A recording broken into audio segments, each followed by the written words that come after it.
Roderick Strong versus Ocho, Chris Jericho in Force Count Anywhere combinations. So this is an extension to the feud that's going on between Adam Cole, baby, and Chris Jericho, the Ocho, or the former Ocho, as he has gotten his ass kicked by Action Andrade, Roderick Strong, and a whole host of other people. Adam Cole's just another long list of people who need to beat up Jericho. That's a sort of rite of passage nowadays for AEW's returning talent or newly signed talent.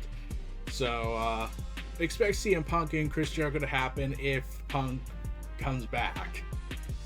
Since that is one of the reports that came out. I mean, until the other thing happened this week. So, yeah. Chris Jericho took on Roderick Strong in a Falls Count Anywhere match with everyone banned from the building. You can't come into the ring, you can't go out of the ring, you can't get into you can't be in the crowd. You are banned from the building. And sure enough, Roderick Strong and Chris Jericho went at it. Here's the thing, that as much as people don't like Chris Jericho these days, that there are people that really don't like him and believe he's a politician and all that, he still goes out of his way to put people over, more so than Triple H ever did during his Reign of Terror days. Oh, sure, he put over some people, like Batista, 3 in a row, but that was like probably less than 5 people he really put over and they benefited from it. I mean, Chris Jericho put over Action Andrade and it got him signed, and they had that plan for 2 months apparently. So yeah, they took over. They gave a guy who many thought was just a jobber or just a guy from Dark, and made him a star within 10 minutes. So that had happened, and then he started feuding with virtually everybody as part of the Jericho Appreciation Society's slow decline from power ever since he lost the ROH World title. Still not the weirdest championship he's ever held, but it's up there. But moving on from that, so during that whole Dance of the Elite saga that Crescent did after what happened to Brawl Out, Chris Jericho and the J.A.S have been running roughshod, and Adam Cole came back, baby, and then they made it personal with him when Jericho and the Outcasts teamed up and beat the holy hell out of Britt Baker, with Adam Cole forced to watch the beatdown. My God. Which prompted Adam Cole to swear vengeance upon him, baby. And yeah, Roderick Strong shocked everybody by coming into AEW. Here's the thing. This is possible. This is one of those occasions where you didn't see it coming. There was no, like, when I heard Roderick Strong showed up in AEW, I was like, wait, no rumors, no reports, nothing about his contract with WWE ending? My God, this isn't pro wrestling in 2023 at all. Because everything needs to be spoiled. I think the last time I felt there was a genuine sense of surprise over a debut, is when the Dudley Boys came back out of nowhere after SummerSlam a few years back and beat the holy hell out of the New Day. Those were the days. I mean, like, they still kept pissing people off, but still. Chris Jericho and Roderick Strong would become the extended feud for Adam Cole and Chris Jericho's war. Roderick Strong came back and saved Adam Cole, baby, from a massive beatdown from the Ocho and his Jericho Appreciation Society, which in all honesty has run its course for the most part.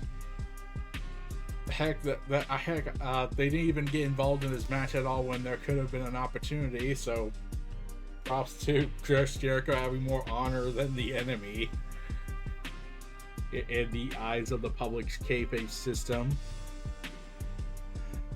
But Roderick Strong had his big debut moment, and he would fight in a tag team match, and then this would be his first singles match in AEW.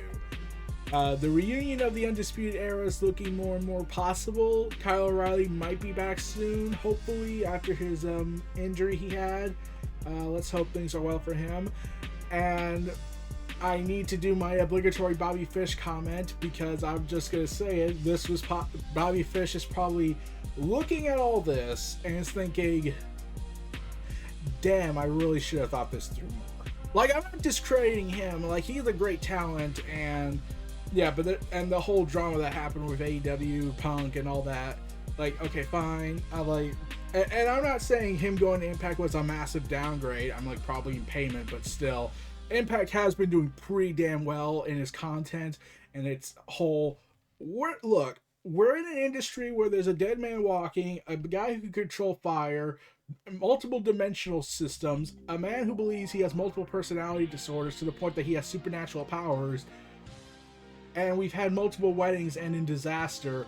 Let's just admit it. We're kind of wacky. Let's just embrace the fact that we're so wacky.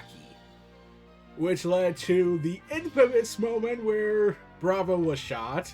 And that before that, they even acknowledged that, well, you dodged that trope. Yeah. You dodged the trope of the objection of the union and whatnot, of Rosemary and Bravo. And then ended with Sonya nearly getting murdered. Yeah, this is pro wrestling nowadays. They just Impact. This is the thing. Impact probably can never get back to where they used to be in terms of its level of pipe and promotional status. I think they're just good with that. I think they're good. Like, look, we screwed up big time, mostly Bischoff and mostly Hogan, and we made a couple of bad decisions that really affected us. We'll probably never get back that kind of status, and even if we could, it's going to take a very, very long time. So let's just accept that we're wacky, we're insane, and just do whatever the hell we like, and yet keep things simple for fans. That's how I see Impact, and the fact that it's worked out for them greatly is a commendment of it in and of itself. Like, you just got told Jay Whitehall is going to go ahead and betray Tama Tonga and Tongaloa, people who were in the OG Bullet Club and whatnot. So props to them, and they managed to repair their relationship with Impact. But Bobby Fish, I wouldn't be surprised if he does kind of regret not sticking around in AEW, knowing that now all of the Undisputed Era is in AEW and he's still outside of it now. But I'm not discrediting him. His choices, he's living with it. He had his rights, and if he comes back, fine, cool. Let's just hope it works out better for him than they did last time.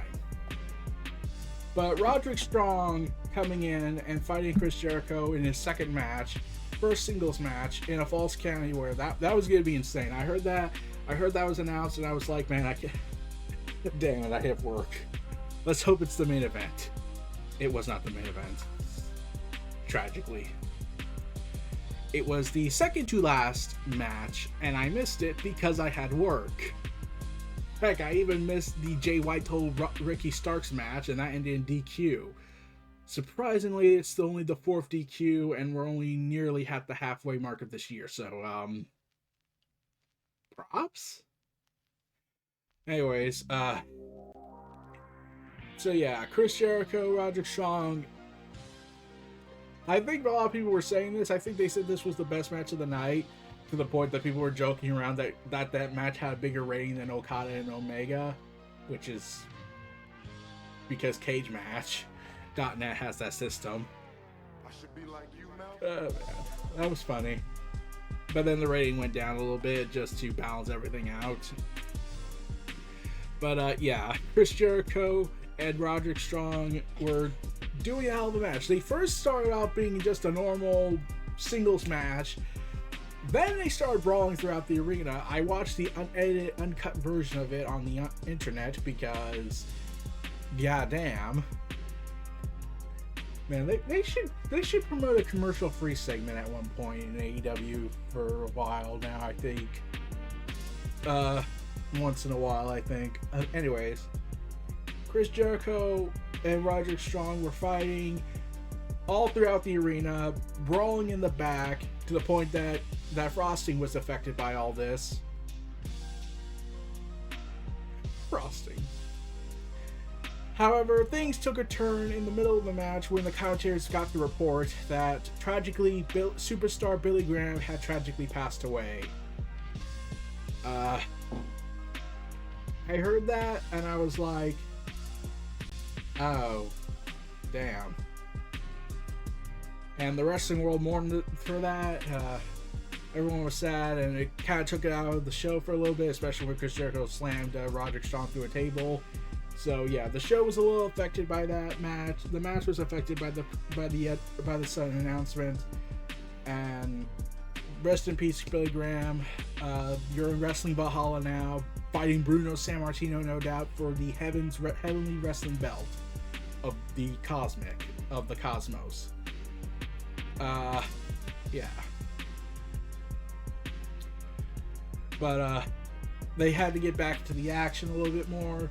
Chris Jericho and Roderick Strong were brawling throughout the arena. Heck, there was even a moment where it did look like Roderick Strong was about to throw Chris Jericho down the stairwell, like in between the stairs and the massive hole down the stairwell that would have probably led to someone's back being broken. But surprisingly, it's shown that they were actually on the edge that had enough room for them. So I was like, oh, thank God, we're not going to get bloody crusade going on here. More so. And they were brawling throughout the arena. The crowd was coming, and there was a fan that was trying to get noticed by the cameras, like, notice me, no, and whatnot. And then they resumed, and then the moment came. Roderick Strong started running away.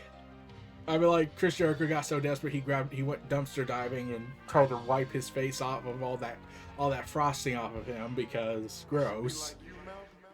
Also, okay, this isn't a comment, but there was something that bugged me about Chris Jericho. I was like, Chris Jericho, I don't know if it's the TV or it's what you're doing for some reason, but you look pretty pasty and whatnot. You don't look tanned.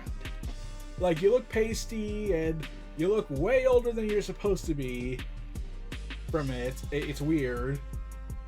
Oh, and his chest was all blood. It was partially bloody. There were beads of blood pouring from all the smacks to the chest.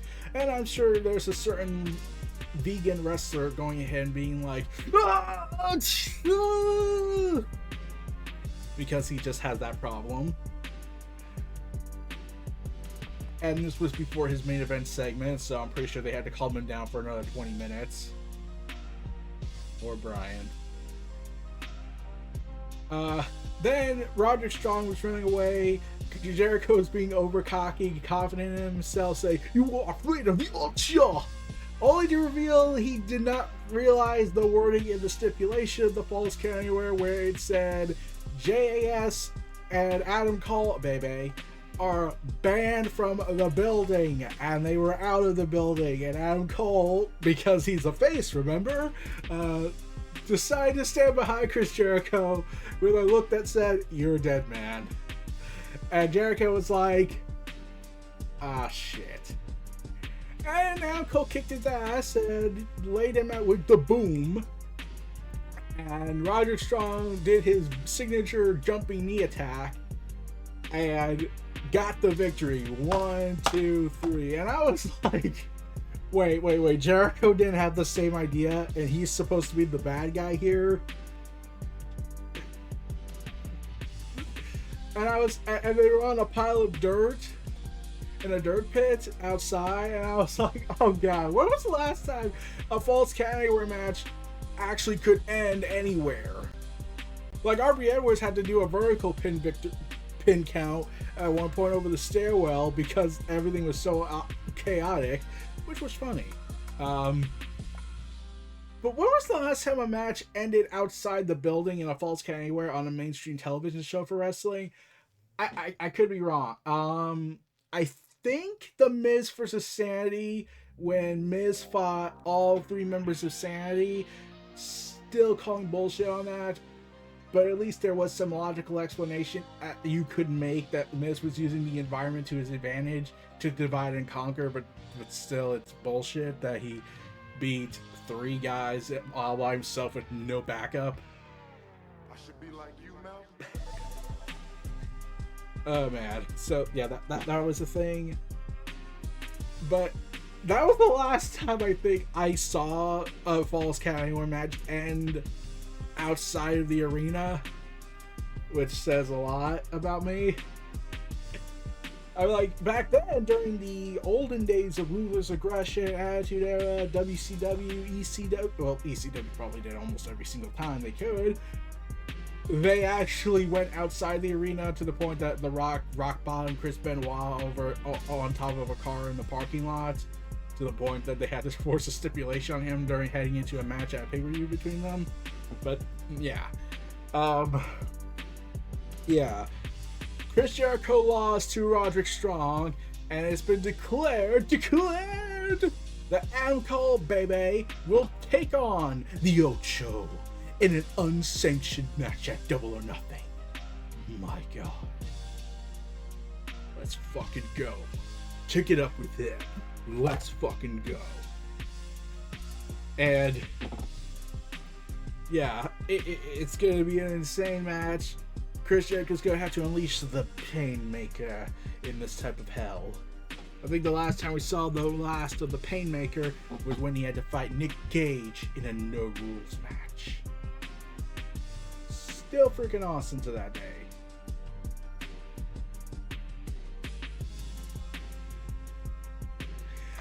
But yeah, the Ocho and Uncle Baby, they're going to keep going at it. And they're going to collide in an unsanctioned match, lights out, no doubt, at Double or Nothing. Now, here's my personal opinion. As much as we would love to debate between who should go last, between the Anarchy in the Arena match or the World Title Fatal 4-Way match, we can debate that all day if you want. But in my professional opinion, we need to have Jericho and the Ocho and Uncle Baby fight at the beginning of the show. That's my best way to do it. Like, here's how I book it. Uncle Baby and Chris Jericho at the beginning of the show as the unsanctioned match. The middle of the show should have the Anarchy in the Arena match, and the main event should be the World Title Fatal 4-Way match. There, you have basically doing this. Like, you start hot, the quality the content might go down a little bit. Sucks, I know. But and you have a lot of matches, and that might be able to keep the audience interest high. But then you get the Anarchy in the Arena match, and the crowd goes really high in endorphins, and they are freaking on high with the adrenaline pumping through them. Then it takes a little dip, probably, but then it goes back to high once again for the hellacious Double or Nothing main event Fatal 4-Way with the 4 pillars. And you get magic. Just fucking beautiful. Because if you have both of them at the same, one of the two matches at the same time, at the same, point, like have it like the lights out matches first and the Anarchy and the Arena matches second, then it's like, oh god damn it. Then the talent's gonna have to work twice as hard just to try and get the crowd back in. Like, that's just how I would book it, because Tony kind of has that problem where he books the shows, but sometimes he books them at, like, he puts the card in a way that benefits one part of the show and then wrecks the rest until the main event. Like Bryan and Moxley's match at Revolution was awesome. The crowd was dead for the most part after Punk and MJF. They managed to get them back in, but really Regal came in and saved the day with his arrival. Still freaking awesome. Oh man. But yeah. Roderick Strong, welcome to All Elite Wrestling. I know this is a little bit late, but you're going to do hell of a lot of good things, especially when Kyle O'Reilly comes back. Then the Undisputed Era Elite, or whatever you're going to call yourselves, are back in town and back in business. Still, and if you get Bobby Fish to come back, if it's part of a deal with Impact or he just re-signs with AEW, we get the Elite versus Undisputed Era finally, and if you have to make it all out for that match, Just do it because I want to see that match eventually.